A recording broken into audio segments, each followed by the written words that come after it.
quand la tristesse arrive, je sais tu es là, toujours près de moi. Bon samedi matin, bienvenue à votre émission La Victoire de l'amour. J'espère que vous allez bien ce matin. On prend le temps de rejoindre notre petite sœur sourire à nous, sœur Angèle.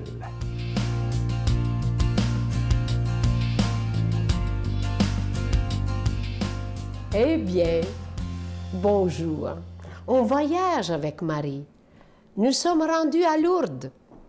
Alors, vous voyez, Lourdes, regarde, elle a fait même une grotte. Il faut le faire. Hein? Ginette a fait une grotte, puis elle a fait, gardons, c'est bien. Alors, je vais vous parler un peu. Comment ça a commencé, Notre-Dame de Lourdes? C'est en 1858, à la grotte de Massabielle, à Lourdes, en France, que Bernadette Soubirous, âgée de 13 ans, est témoin de 18 apparitions d'une dame qui se présenta comme étant l'Immaculée Conception. Seule Bernadette fut témoin de cette apparition et elle a été l'objet de nombreuses enquêtes afin de prouver la véracité de ces dires. C'est quelque chose, vous savez, voir la Vierge, elle lui dit « Je suis l'Immaculée ». L'Immaculée Conception. C'est seulement en 1862, soit 4 années après l'apparition, que l'Église a reconnu l'authenticité de l'apparition. Aujourd'hui, c'est un site de pèlerinage très fréquenté. Lourdes, je suis allée quelques fois. Et quand vous voyez la procession des malades, quand vous voyez ça le soir et qui dit le chapelet, juste y penser, ça me donne le frisson. Tous les miracles que se fait. Un miracle, c'est quoi?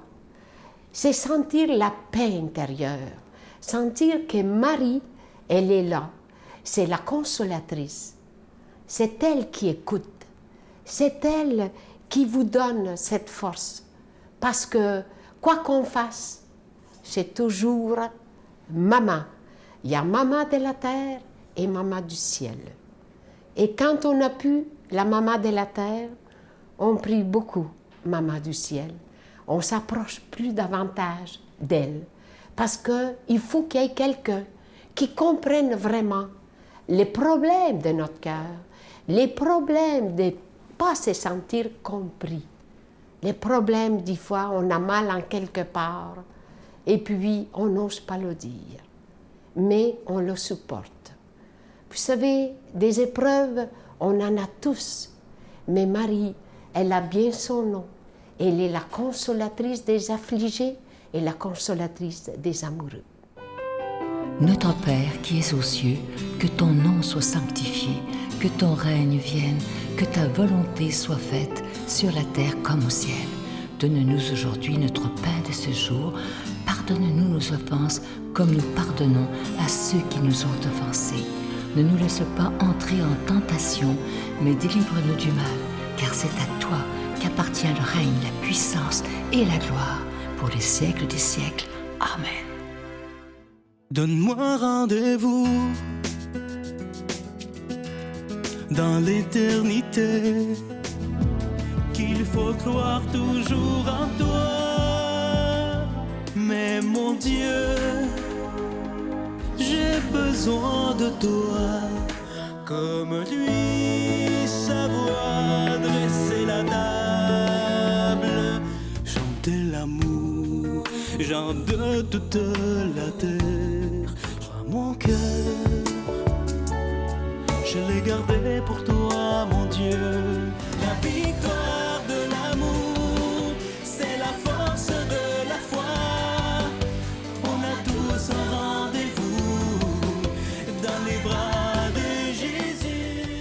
Si vous saviez comme je suis content de vous parler de ce beau cadeau du mois, je vous en ai parlé la semaine dernière avec Brigitte, il s'agit de ce CD « Neuvaine pour toi qui souffres ». Et ça, à la fin de la neuvaine, vous avez le chapelet médité des mystères lumineux. Et ça vient pas juste le CD. Avec le CD, vous recevez ce magnifique petit dizainier qui est argenté. Et imaginez que la petite médaille sur le dizainier, c'est une médaille de Saint-Benoît qui nous protège contre le mal. Alors, je vous rappelle que c'est avec un don de 25 $. Et si vous en voulez deux, c'est avec un autre 40 $. Ce cadeau était enregistré par Brigitte Bédard et moi-même. Et je dois vous dire qu'on était tellement heureux de prier ensemble et j'espère que vous serez heureux de prier avec nous également. Alors, je vous rappelle que le CD a 18 chapitres. Alors, il dure assez longtemps et vous allez voir, même dans votre auto, peu importe où vous êtes à l'hôpital, c'est très calmant. Alors, je vous donne l'adresse, la Victoire de l'amour, casier postal 120, succursale Boucherville à Boucherville, le J4B 5E6, je vous la redonne, la Victoire de l'amour, casier postal 120, succursale Boucherville à Boucherville, le J4B 5E6. Également par téléphone, par carte de crédit du lundi au vendredi de 8h30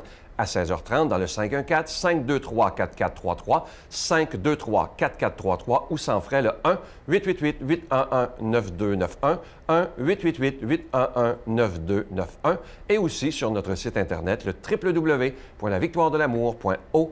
Alors, je vous rappelle, le titre du CD, c'est « Neuvaine pour toi qui souffre » et ça vient aussi avec le dizainier et la médaille de Saint-Benoît. Merci de tout cœur de votre générosité. Je souhaite de tout cœur que ce CD vous fasse le plus grand bien parce que la prière peut vraiment changer notre vie.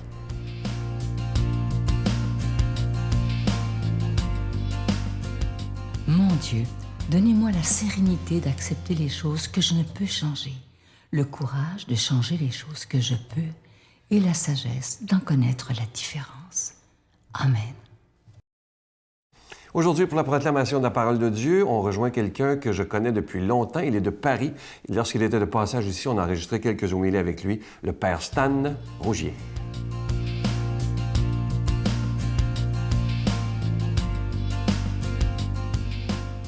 Évangile selon saint Jean, au chapitre 5. À l'heure où Jésus passait de ce monde à son Père, il disait à ses disciples: « Comme le Père m'a aimé, moi aussi je vous ai aimé. Demeurez dans mon amour. Si vous êtes fidèles à mes commandements, vous demeurerez dans mon amour.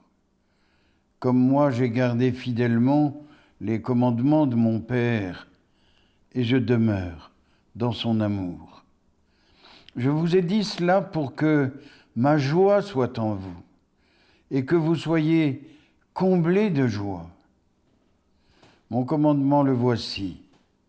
Aimez-vous les uns les autres comme je vous ai aimé.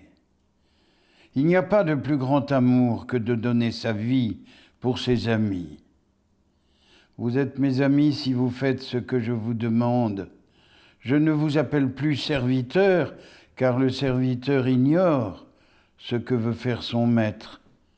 Maintenant, je vous appelle mes amis, car tout ce que j'ai appris de mon Père, je vous l'ai fait connaître. Ce n'est pas vous qui m'avez choisi, c'est moi qui vous ai choisi et établi afin que vous partiez, que vous donniez du fruit et que votre fruit demeure.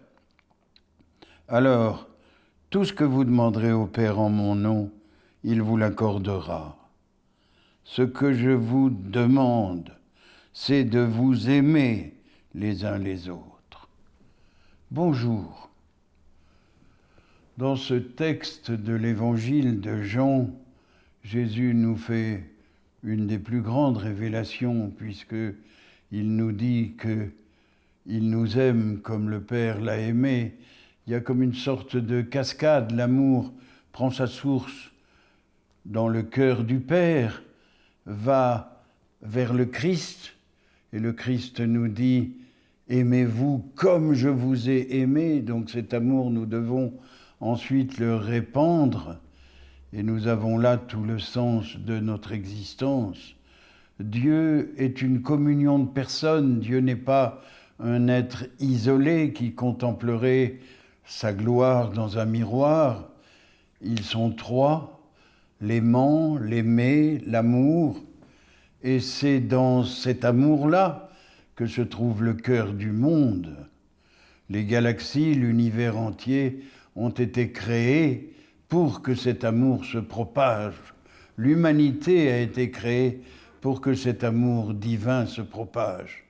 Et donc, Dieu, un jour, vient sur terre pour révéler ce grand secret. Ce grand secret qui est que l'amour nous constitue. L'amour est divin à sa source, mais il peut devenir la source du cœur des hommes aussi. Les hommes peuvent apprendre à s'aimer.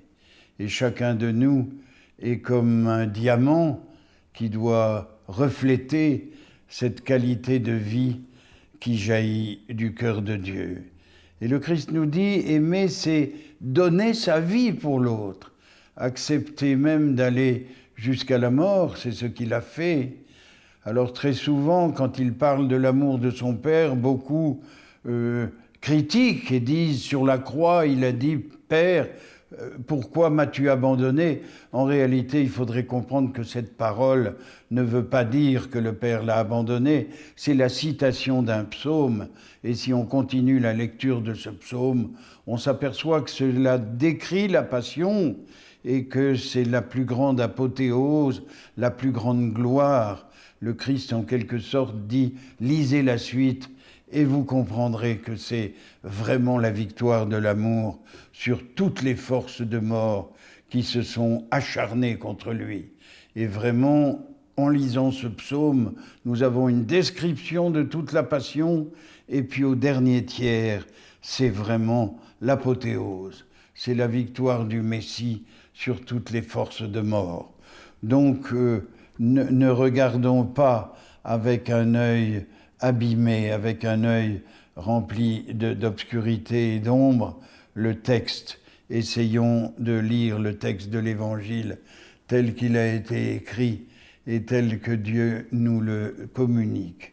Il nous est demandé maintenant d'apprendre cet amour, d'en vivre tous les jours, jusqu'à ce que nous puissions rentrer dans l'éternité où cet amour sera enfin libéré de tout ce qui l'entrave sur cette terre, de tout ce qui nous a empêchés vraiment d'accueillir l'autre tel qu'il est, tout ce qui nous a empêchés d'aimer comme Jésus nous a aimés.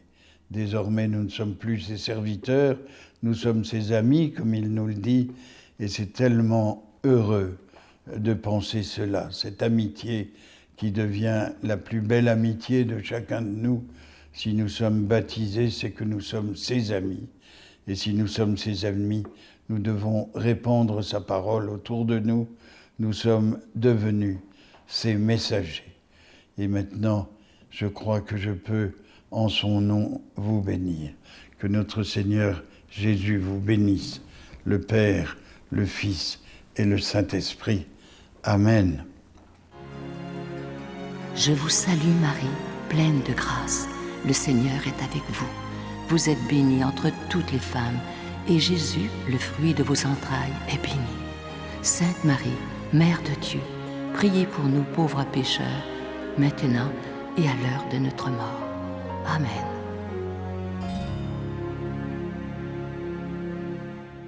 Je vous invite à ne pas manquer demain l'émission avec un médecin pas comme les autres. Il est médecin à Lac-Mégantic. Il s'agit du docteur Gérard Chaput. Et imaginez dans l'entrevue, il me disait à un moment donné, ça c'est rare, moi, en tout cas, personnellement, j'ai jamais vu ça, qu'il envoie des cartes de Noël à ses patients. C'est quelque chose quand même. Tu sais, parfois, il y a tellement de gens qui sont seuls. Parfois, c'est juste ça, c'est cette solitude qui pèse. Mais lui, il le sait et il prend le temps de s'occuper avec beaucoup de tendresse de ses patients. Alors, ne manquez pas ça demain. C'est un grand homme de foi, un médecin pas comme les autres, le docteur Gérard Chaput.